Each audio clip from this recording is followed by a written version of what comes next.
Hello everyone, welcome to my YouTube channel यूमिट्स।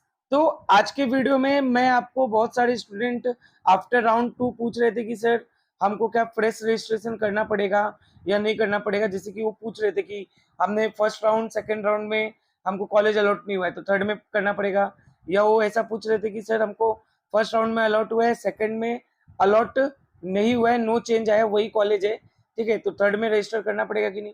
तो आपका सारा डाउट क्लियर हो जाएगा इस वीडियो में। बेसिकली मैं आपको बताने वाला हूँ कि कौन से कैंडिडेट एलिजिबल है, ठीक है, तो राउंड 3 के लिए। तो देखो, पहली बात तो इन्होंने लिखा है ग्रुप बी और ग्रुप सी। ग्रुप बी मतलब जो कि आयुष का काउंसलिंग कर रहे हैं, जैसे कि अगर आप बीएमएस का, बीएचएमएस का, बीयूएमएस का काउंसलिंग कर रहे हैं। ग्रुप सी मतलब जो महाराष्ट्र का बीपीटीएच, फिजियोथेरेपी का, ऑक्यूपेशनल थेरेपी का और बीएसएलपी, इन सब चीजों का काउंसलिंग कर रहे हैं। तो ये उसके रिगार्डिंग है कि इनमें से कौन से कैंडिडेट, इन ग्रुप्स के कौन से कैंडिडेट राउंड 3 के लिए एलिजिबल है, ठीक है।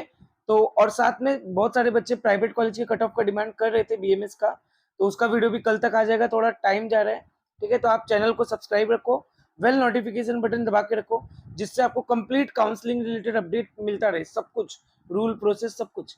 अब आप देख सकते हो, अगर देखो फर्स्ट पॉइंट आप देख सकते हो, अगर आपको राउंड 2 में कॉलेज अलॉट हुआ, चाहे आप ग्रुप बी के हो या ग्रुप सी के हो, मतलब चाहे आपको बीएमएस का कॉलेज अलॉट हुआ, जैसे फॉर एग्जांपल ग्रुप बी से, या अगर कोई कैंडिडेट ग्रुप सी का है, उसको फिजियोथेरेपी का कोई कॉलेज अलॉट हुआ है, तो अगर आप राउंड 2 में आपको कॉलेज अलॉट हुआ है, आपने रिटेंशन फॉर्म फिल नहीं किया है, तो आप राउंड 3 के लिए एलिजिबल है।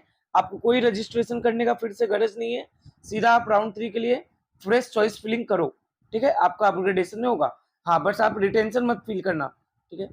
नेक्स्ट सेकंड पॉइंट जो है कि अगर आपको, आपने राउंड 2 में आपको कॉलेज अलॉट हुआ है, ठीक है, लेकिन आपने वहां अलॉटमेंट के लिए आपने ज्वाइन नहीं किया, आप कॉलेज गए और सीट को अलॉट नहीं किए, फेल टू ज्वाइन है, ठीक है, आप कॉलेज ही नहीं गए, राउंड 2 के बाद आपने रिपोर्ट ही नहीं किया, ठीक है, तो आपको अगर राउंड 3 में पार्टिसिपेट करना है, आप भी पार्टिसिपेट कर सकते हो, लेकिन आपको फिर से फ्रेश रजिस्ट्रेशन करना पड़ेगा, और फ्रेश रजिस्ट्रेशन का आपको फिर से फीस भी देना पड़ेगा, जाहिर सी बात है, दोबारा रजिस्टर करोगे तो फीस देना पड़ेगा।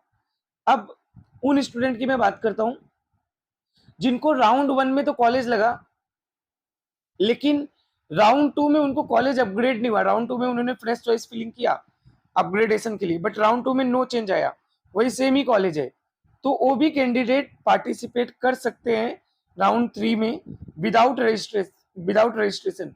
और सबसे ज्यादा डाउट यही था कि सर मेरे को राउंड 1 में कॉलेज लगा, बट राउंड 2 में भी वही कॉलेज आया है, नो चेंज आया है, तो क्या मैं राउंड 3 में पार्टिसिपेट कर सकता हूँ?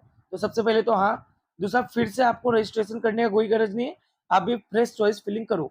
मतलब रजिस्ट्रेशन करने का उनको सिर्फ रिक्वायरमेंट है जिनको राउंड 2 में कॉलेज लगा, लेकिन उन्होंने कॉलेज पे रिपोर्ट नहीं किया है, और ये महाराष्ट्र गवर्नमेंट का ऑफिशियल डेटा है, ठीक है। Thank you.